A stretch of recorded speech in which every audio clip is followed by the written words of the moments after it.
Things just got a lot more interesting as an NHL insider has linked the Vancouver Canucks to a shocking name as Patrik Allvin continues searching for help down the middle. But not only that, we get multiple updates around the Vancouver Canucks, including a key injury update that's going to have fans fired up. We're going to break down all this, so much more, quotes, and everything you need to know on the center the Vancouver Canucks have been linked to, plus more in this episode, so you're not going to want to miss it. Before we get inside, I just want to give a huge shout out to everyone watching. If you're part of the nearly 61% watching, you haven't hit the sub button yet, but you want to stay up to date on everything to do around the Vancouver Canucks, make sure to go down and hit that free subscribe button. It means the world, and in return, we'll give you daily updates from all around the team. But with that, let's just dive straight into the multiple updates we have around the Vancouver Canucks before we get into this one centerman that is a shocking name that we've seen. But going into these reports, we do see that Quinn Hughes, Captain Quinn, is back on the ice and practicing with the Vancouver Canucks ahead of tonight or tomorrow's game, depending when you're watching it, against the Nashville Predators. Now, Quinn Hughes has been out for an extended period of time, and with 9 games, Quinn Hughes has shown a lot of flashes, which we know. Quinn is the top player on the team, one of the best players in franchise history, and getting him back on this team is going to be a huge jump in production for the Vancouver Canucks, which they've been missing from their blue line. We know Quinn Hughes, 7 points over the 9 games. Getting the captain back is going to make a very interesting decision for Adam Foote moving forward with this back end. I mean, looking at the defensive pairs, and we're going to touch on the forwards heading into it as well, but Pettersson with Hronek, Pettersson with Willander, and Joseph with Myers.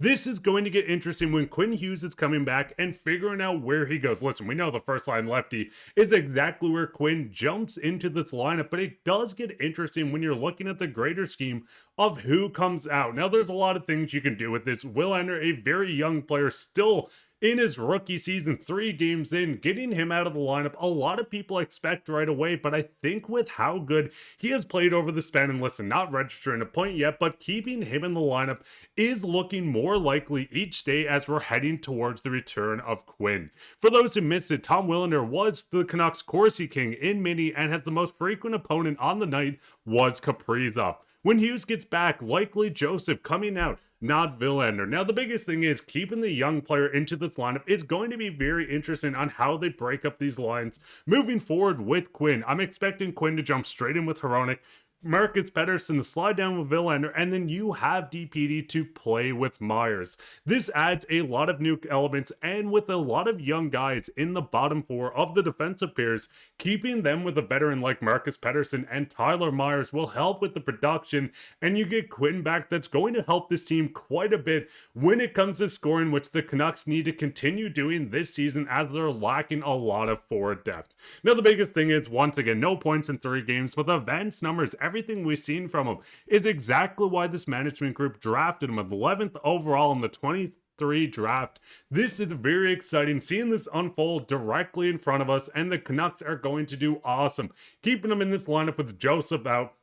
But what did you guys' thoughts on this? Where do you think Quinn comes in? Do you think Hronek breaks up after seeing how well he played? Maybe we see him jump straight on the top line with Tom if they want to experiment with that, with Pettersson and Hronek playing well. Let me know your thoughts down below on what would you do with the defensive group and what would you do with the forwards. Would you shake anything up with the Canucks forward group? I know there's a lot of fingers being pointed at this team, but this team needs to start get going. Getting healthy is the #1 goal. We still have a ton of players out, but the first domino has fell and Quinn will be returning. Now, the biggest thing is going further into this, where we're starting to get more and more reports around the Canucks.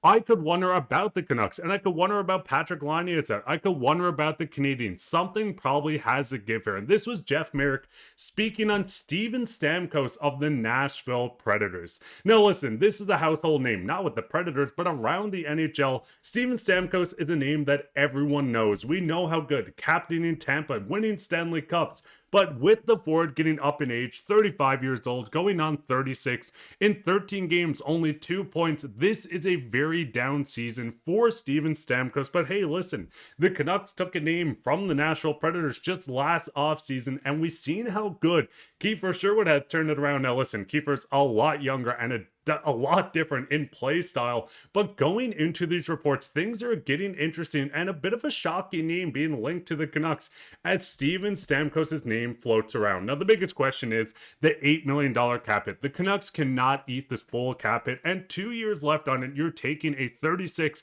going on 37 next year your old center, and will be 38 at the end of the deal. Now with Steven Stamkos, we get even more coming from Elliot Friedman revealing exactly what teams are looking at, and we see him say that it becomes, what does Nashville want in return?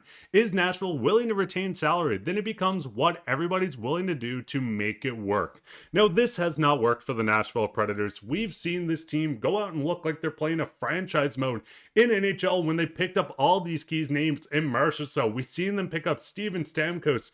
But with this not working, maybe Barry Trotz wants to go out and find the forward a new home. Now listen, once again, a very down year. 2 points over 13 games. Nashville has been struggling offensively, bottom 10 in the NHL from when I last looked, a -6, playing 13 minutes.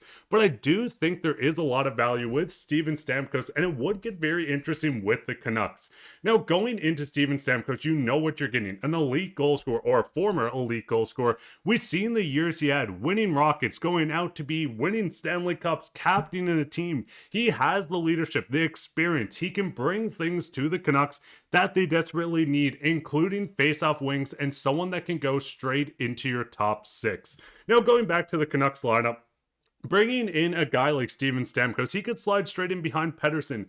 And there's two ways to look at a trade with this. Yes, bringing Stamkos in, you can slide him straight into the second line center position. Maybe Reichel moves down, or you play him on the wing. You start to get healthy again with Filip Hronek, Teddy Blueger coming back. Then you have a legitimate center core of Pettersson. You have Hronek. If he does come back, you can play him on the wing. Steven Stamkos, Blueger, Ratu, these guys are going to be great on the center position. And then you have someone coming through like Lukas Reichel that can play on the wing. But making this trade does not make sense unless you're moving out a big cap hit. And I think if the Canucks are done with the experiment of Evander Kane, though listen, he does show flashes, but if the Canucks want to go out and actively get a center, the same age of Evander Kane, this could make sense for both sides. They get a 1-year contract on Evander Kane. They can move him at deadline if they want to, but the Canucks bring in a center position that they would have to get retained salary on.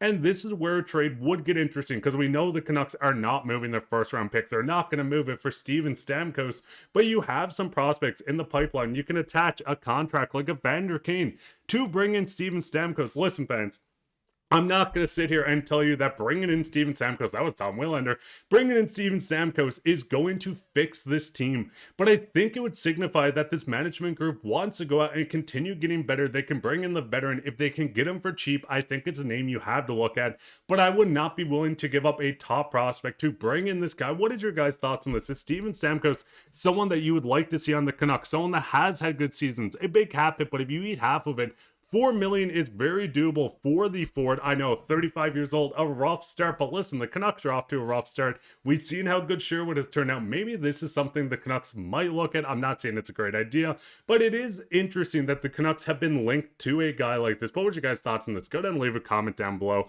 And speaking on comments, let's go straight into comments today. From Lukas Reichel is getting a lot of opportunities in Vancouver. That's kind of cool. I hope he does well. And listen, Lukas Reichel is fast. He looks good. It's a matter of time before he starts putting up the points that we've seen in Chicago, a young forward. I'm so excited to see him continue to develop, especially when this team gets healthy and you're not throwing him to the Wolves as a second line center. But go down and leave a comment on who do you think the most surprising player has been this season for the Canucks. Is it Keeser Sherwood? Is it Petey having his semi bounce back? Is it someone like Lukas Reichel that looks fast and scoring chances? Let us know all your thoughts down below, and you could be featured on comments of the day. While you're down there, leave a like, subscribe, share this with your friends. We'll be back in another episode, so keep your eye out for that. But I've been your host, Mark, and take care, Canucks fans. Happy former Halloween as well, and enjoy this week.